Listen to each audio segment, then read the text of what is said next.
الحمد للہ وکفا وسلام علی عبادہ الذین اصطفى اما بعد فاعوذ باللہ من الشیطان الرجیم بسم اللہ الرحمن الرحیم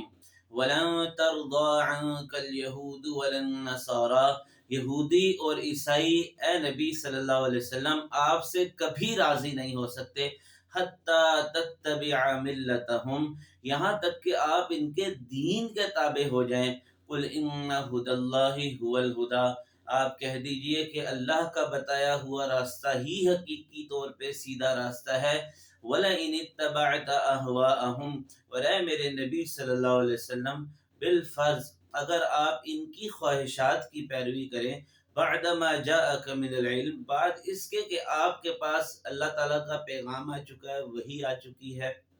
دلائل سے ثابت ہو چکا ہے کہ شریعت محمدیہ صلی اللہ علیہ وسلم ہی سچی ہے اور اس سے پہلے جتنے ادیان تھے وہ منسوخ ہو چکے ہیں یا انہوں نے اس میں تحریف کر لی ہے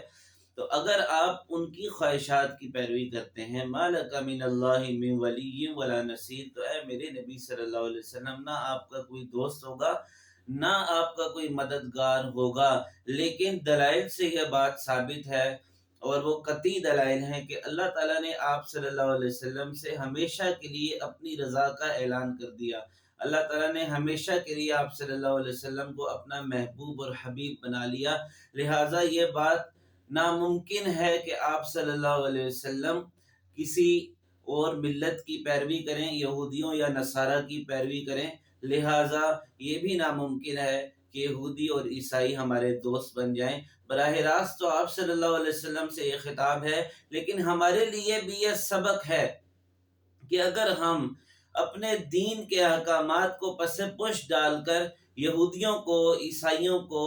اور یورپ کو خوش کرنے کی کوشش کریں گے تو ہم نہ 3 میں رہیں گے نہ 13 میں رہیں گے اس لیے کہ اپنے دین سے بھی ہاتھ دھو بیٹھیں گے اور وہ بھی ہم سے راضی نہیں ہوں گے جب تک کہ ہم اپنے اوپر انہی کے مذہب کا ٹیگ نہ لگا لیں تو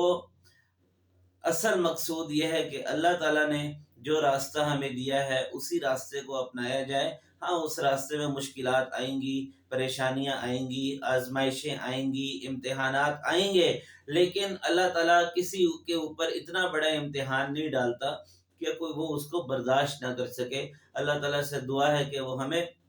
اپنے احکامات کی بجاوری کرنے کی توفیق عطا فرمائے اور ملت محمدیہ صلی اللہ علیہ وسلم کی مکمل اطاعت کرنے کی توفیق عطا فرمائے اور دنیا و آخرت میں ہمیں کامیابیوں سے سرفراز فرمائے وآخر دعوانا ان الحمد للہ رب العالمین